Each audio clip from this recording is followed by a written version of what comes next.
Jokaisella perheellä on omanlainen arki. Silti kaikilla on rytmi, josta voi sanoa, tämä on meille tyypillinen päivä. Millainen on teidän perhearkenne? Hei ja tervetuloa podcastiimme. Hienoa, että olet mukana. Minä olen Mika. Hei myös minulta. Minä olen Anna. Tänään puhumme hyvin tavallisesta, mutta tärkeästä aiheesta, perheen arjesta. Perhe kuulostaa usein isolta asialta. Se koostuu kuitenkin monista pienistä hetkistä. Aamusta, ruuasta, sekamelskasta, mutta myös läheisyydestä ja rutiinista. Juuri niistä haluamme tänään puhua. Kyllä. Lähes kaikki tuntevat nämä tilanteet. Asuu sitten lasten, puolison, vanhempien tai kämppisten kanssa. Kotiarki yhdistää monia ihmisiä.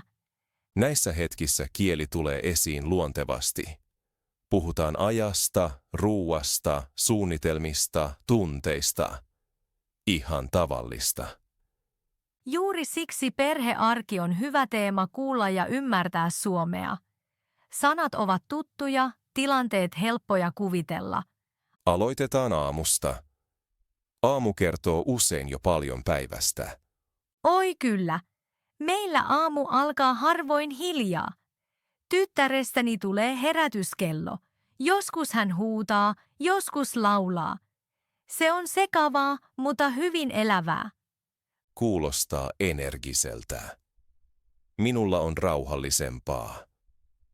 Herätyskello soi ja tarvitsen hetken. 2 minuutin makuu, sitten ylös. Ihailen sitä, minä tarvitsen usein hieman enemmän aikaa, mutta sitten tulee kahvi ja kaikki helpottuu. Minulle se on tee. Vihreää teetä. Rauhallista. Juon sitä ikkunan ääressä ja katson ulos. Se on minun hetkeni. Tällaiset pienet rutiinit auttavat. Sitten alkaa säpinä. Täytyy tehdä aamiainen, täyttää eväsrasiat, katsoa kuka lähtee milloin. Aivan. Arkipäivinä kaikki on nopeampaa. Viikonloppuna on rennompi. Silloin on enemmän aikaa yhteiselle aamiaiselle. Sitten istumme usein hetken yhdessä. 5 minuuttia, ei enempää. Mutta tuo aika tuntuu arvokkaalta ennen kuin kaikki lähtevät. Tiedän tunteen. Nuo lyhyet hiljaiset hetket antavat voimaa päivään. Sen jälkeen aletaan usein järjestää asioita. Kuka vie kenet minne, kuka käy kaupassa, kuka muistaa roskat. Perhe tarkoittaa myös suunnittelua. Niin on. Monet roolit kohtaavat. Vanhemmat, lapset, puolisot ja joskus kämppikset. Jokaisella on tehtäviä. Joskus kaikki sujuu, joskus ei. Silloin nauretaan, joskus myös huokaistaan ärtyneesti. Se kuuluu asiaan. Juuri se tekee arjen aidoksi. Ei täydellinen, mutta elävä. Minusta juuri nämä pienet hetket ovat perhettä. Ei suuret tapahtumat, vaan päivittäinen yhdessäolo. Ja juuri siitä puhumme tänään lisää. Ruuasta, illoista, pienistä ristiriidoista ja hyvistä tavoista. Aamu oli vasta alku. Jatketaan siis yhdessä läpi päivän. Nyt olemme myöhäisessä aamupäivässä. Minusta tämä on perhearjessa mielenkiintoinen hetki. Aamu on ohi, mutta päivällä on vielä paljon edessä. Usein huomaan juuri silloin, kuinka monta asiaa on käynnissä samaan aikaan. Työ, kotityöt, ajatukset. Tähän aikaan päivästä rakenne on erityisen tärkeä. Kyllä, se pitää paikansa. Meillä aamupäivä on hetki lajitella asioita. Istun hetkeksi, katson listaani ja hengitän syvään. Kaikki ei ole perhettä, kaikki ei ole työtä. Usein se on sekoitus molempia. Kun ajattelen tapaamisia, pyykit odottavat ja puhelin soi. Juuri tässä päätetään usein. Onko päivä rauhallinen vai kiireinen? Tiedän tunteen hyvin. Toimistossa tai kotona suunnittelen tehtäviä, vastaan sähköposteihin ja käyn projekteja läpi. Sitten kuuluu yllättäen soitto asunnosta. Astianpesukone kolisee, jokin ei toimi. Silloin pitää ajatella uudelleen ja muuttaa suunnitelmaa. Nämä hetket näyttävät, miten tärkeää joustavuus on. Joustavuus on todella avainsana. Siksi meitä auttaa kotona yksinkertainen viikkosuunnitelma. Se on jääkaapin ovessa ja näyttää kuka tekee mitä. Ei painetta, vain suuntaa.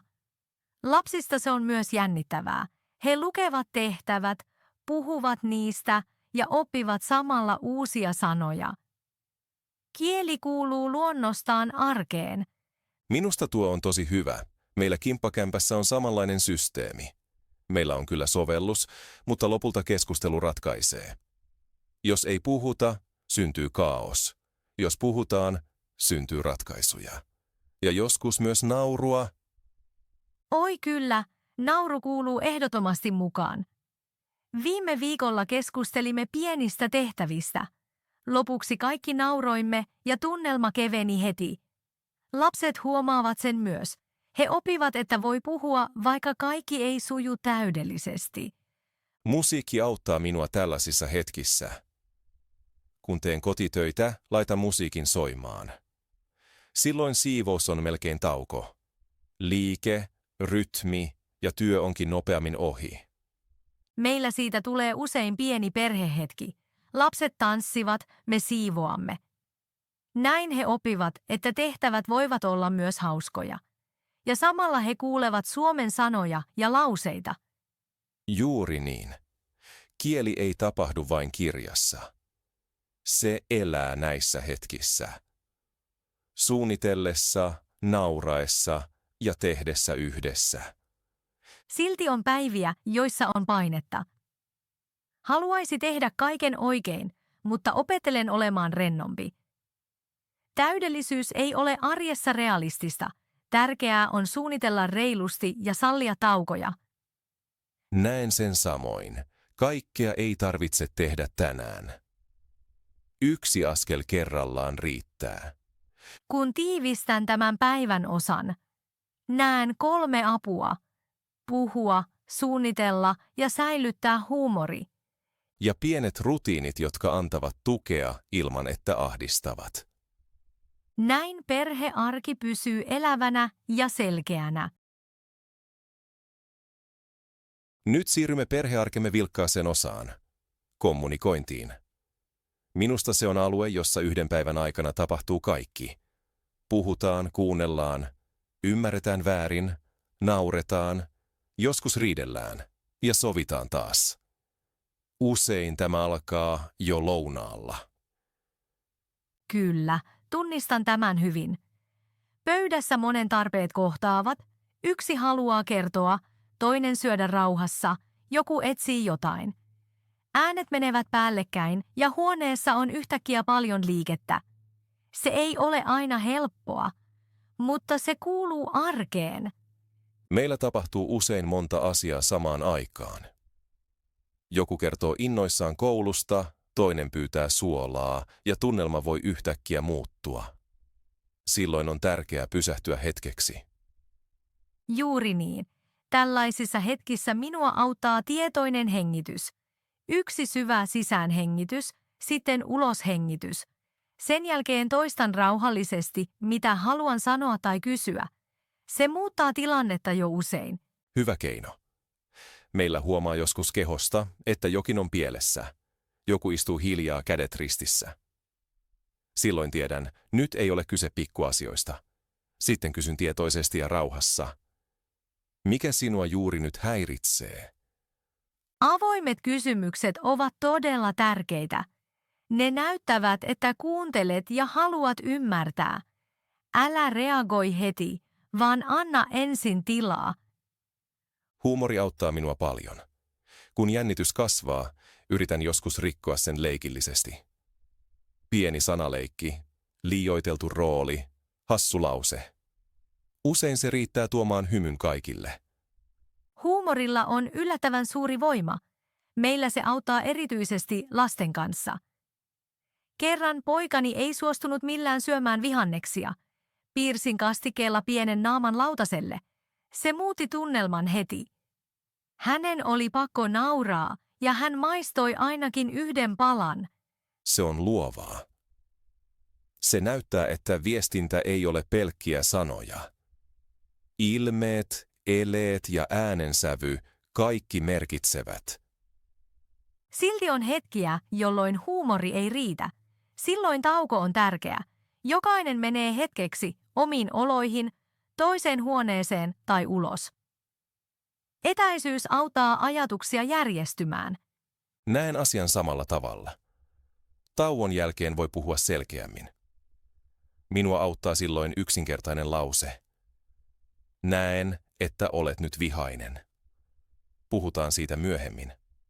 Se on todella arvokasta. Tunteiden nimeäminen ilman arvostelua. Se luo turvaa. Ja sitten on ne perhe-elämän klassiset mokat. Pienet virheet, jotka hetkessä stressaavat, mutta myöhemmin muuttuvat tarinoiksi. Oi kyllä, kerran mieheni toi kotiin väärän koulurepun. Huomasimme sen vasta, kun avasimme eväsrasian. Lapset nauroivat niin paljon, etteivät pystyneet puhumaan. Tällaiset hetket jäävät mieleen. Minulla se oli kokkauskokeilu.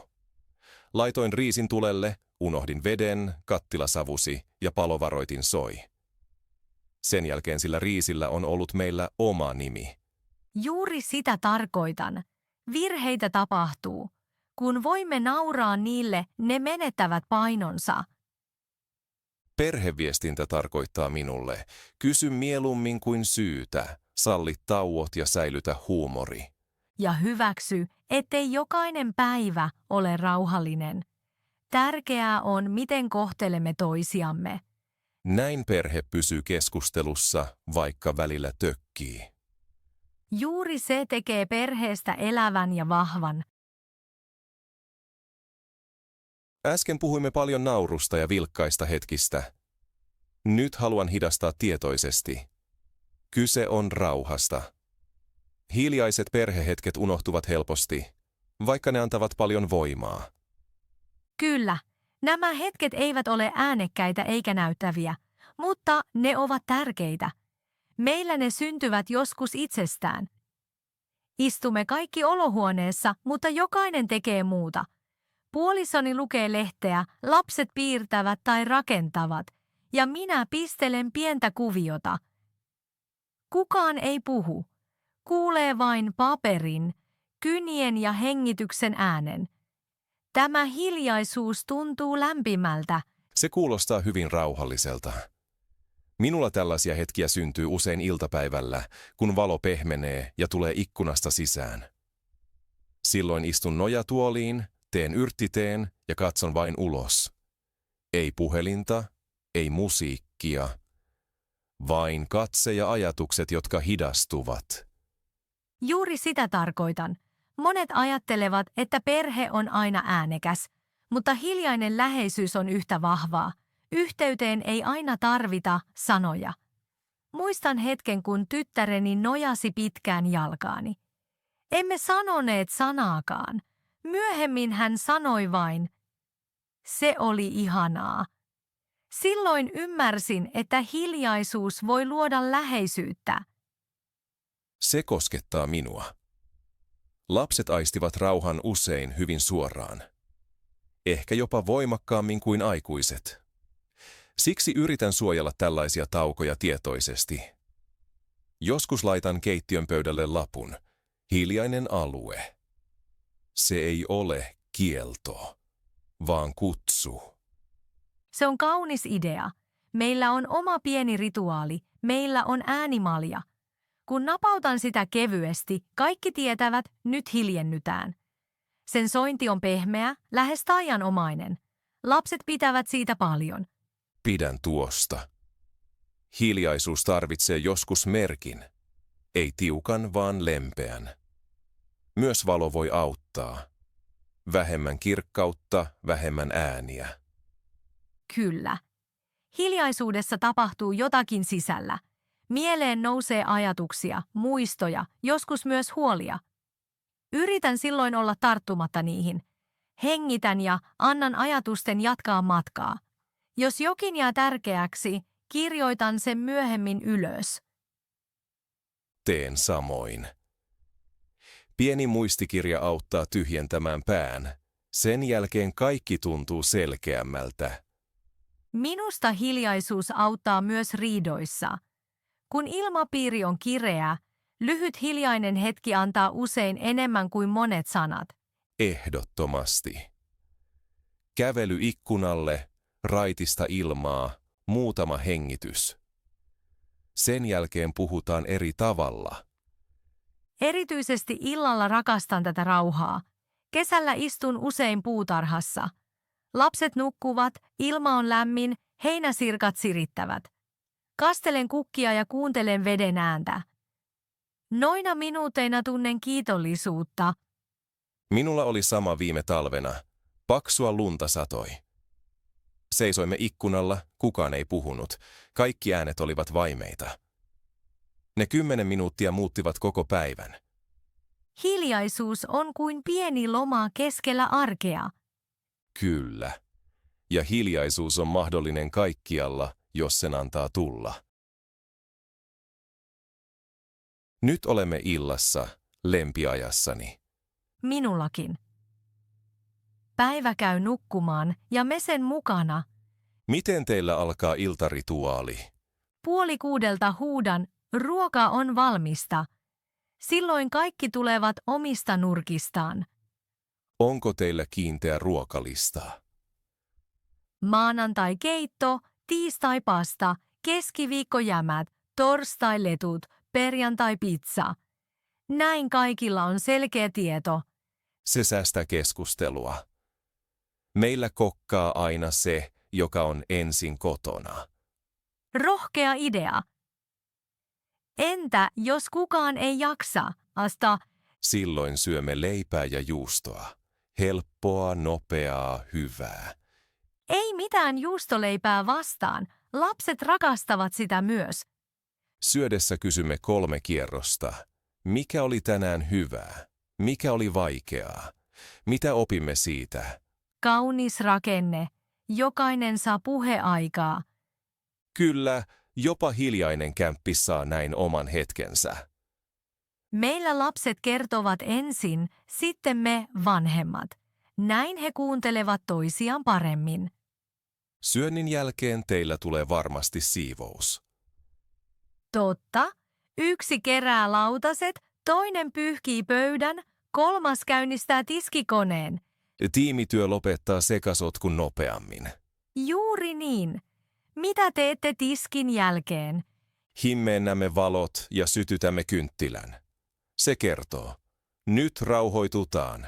Oi, kynttilän valo muuttaa tunnelman heti. Sitten pelaamme joskus nopean korttipelin, korkeintaan 20 minuuttia.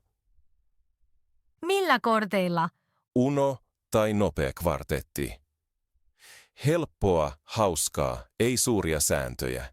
Me luemme usein yhdessä. Yksi lukee ääneen, muut kuuntelevat. Mikä kirja nyt? Lastendekkari. Jokainen sivu loppuu jännittävästi, täydellinen ääneen lukemiseen. Kuulijamme voivat kokeilla samaa. Ääneen lukeminen harjoittaa kieltä ja luo läheisyyttä. Totta.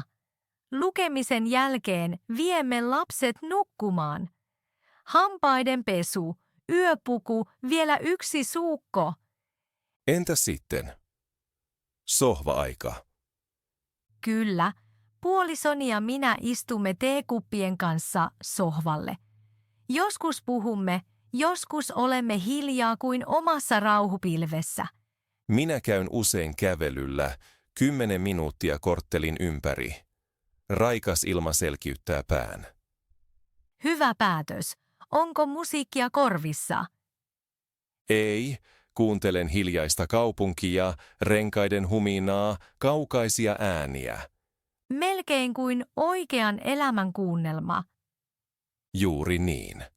Kotona kirjoitan ylös 3 asiaa, joista olen kiitollinen. Kiitollisuuspäiväkirja.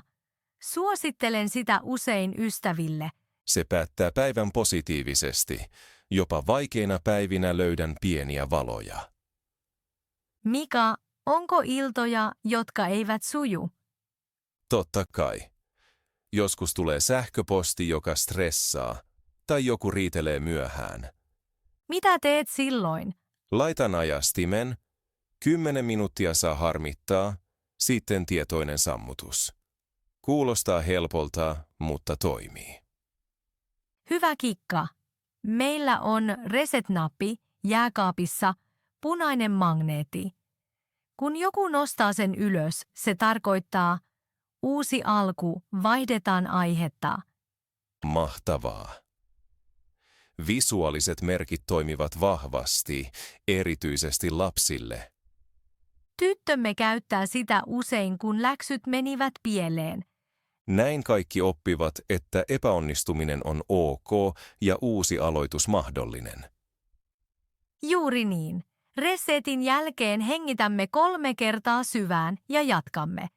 Vielä yksi rituaali. Puhelin pois makuuhuoneesta. Tilalle analoginen herätyskello. Kyllä, sinivaloton vyöhyke. Luen silloin 2 sivua runokirjasta. Runot ennen unta rauhoittavat mielen. Joskus kirjoitan itse pieniä säkeitä, ei täydellisiä, mutta rehellisiä. Ehkä kuulemme täällä joskus Anna-runon. Ehkä. Tänään ne jäävät vielä omiksi. Reilua. Kuulijatkin voivat olla luovia, maalata, kirjoittaa, hiljainen musiikki. Tai käydä päivä mielessä läpi ja päästää irti. Irti päästäminen on illan avainsana. Mika, huomaan, että äänemmekin hiljenevät. Niin. Ilta vetää meitä rentouteen. Ehkä osa kuulijoista istuu jo sängyssä, valo melkein pois. Toivotamme heille jo nyt makeita unia, mutta viivymme vielä hetken. Viimeinen katsaus päivään. Teimme töitä, nauroimme, riitelimme, hengitimme, opimme ja nyt lepäämme. Täysi ympyrä. Perhe tarkoittaa liikettä ja tukea yhtä aikaa. Kaunis ajatus. Kiitos. Siirryn tällä pehmeästi jakson loppuun. Ei ihan vielä, tarvitsemme vielä yhteenvedon. Totta. Mutta tämä lause oli jo hyvä siirtymä. Mika, pidän ajatuksestasi ympyrästä. Se on hyvä lause lopuksi, vai mitä? Kyllä, sopii. Teenkö lyhyen yhteenvedon siitä, mitä tänään puhuimme? Tee se rauhassa, niin kuulijat saavat selkeän kuvan. Tässä tulee yhteenveto. Kuljimme läpi perheen päivän. Aloitimme aamusta. Siellä puhuttiin herätyskellosta, kahvista, teestä ja pienistä suunnitelmista. Huomasimme, että pienet rutiinit, kuten yhteinen aamiainen, tuovat rakennetta. Sitten siirrymme aamupäivään ja tehtäviin. Mainitsimme viikkosuunnitelmat, sovellukset ja huumorin siivouksessa. Tärkeitä olivat viestintä, reilu jako ja joustavat tauot. Seuraavaksi tuli osio keskusteluista, konflikteista ja naurusta. Annoimme vinkkejä. Kysy, hengitä, käytä huumoria ja pidä tauko, jos tunnelma kuumenee. Esimerkkimme kuulokkeista, kaukosäätimestä ja vedettömästä riisistä näyttivät, miten virheistä syntyy tarinoita. 4. osassa kuuntelimme hiljaisuutta. Kuvasimme rauhallisia iltapäiviä, äänimaljoja, muistikirjoja ja digipausseja. Tämä lepo antaa voimaa ja tilaa ajatuksille. Lopuksi saavuimme iltaan. Kerroimme kiinteistä ruokalistoista, kynttilän valosta, nopeista peleistä, kävelyistä ja kiitollisuuspäiväkirjasta. Punainen magneetti muistutti uudesta alusta. Koko päivän läpi kulki punainen lanka. Perhe on liikettä ja tukea yhtä aikaa. Pienet rutiinit, rehelliset sanat, huumori ja tietoinen hiljaisuus rakentavat lämpimän kodin. Kiitos Mika. Se oli selkeä ja helppo ymmärtää. Uskon, että kuulijoilla on nyt ehjä kuva. Toivon niin. Minusta oli ilo vaihtaa ajatuksia kanssasi. Minustakin. Oli mukava kuulla optimistisen kämppiksen näkökulma. Ja minä opin paljon kuuntelevan äidin kokemuksista. Testaan varmasti äänimaljaasi. Tee se. Ehkä kuulijat kertovat, mitä rauhan merkkejä he käyttävät kotona. Olisi hienoa. Kirjoittakaa meille, mikä auttoi eniten tai mitä haluatte muuttaa arjessa. Odotamme jokaista viestiä. Nyt on aika toivottaa kuulijoille hyvää yötä tai hyvää päivää ajasta riippuen. Näin on. Kiitos, että olitte mukana. Ottakaa tänään pieni hetki rauhaa, vaikka heti jakson jälkeen. Tai naurakaa ääneen minimokalle. Molemmat tekevät hyvää. Me sanomme tältä erää hei hei. Pysykää uteliaina, olkaa ystävällisiä ja kuullaan seuraavassa jaksossa. Lämmin kiitos minultakin. Oli mukavaa jutella Mikalle arjesta. Toivomme, että opitte uusia sanoja. Tervetuloa mukaan myös ensi kerralla. Pitäkää huolta ja viettäkää kaunis päivä tai rauhallinen yö. Hei hei ja nähdään pian. Hei hei!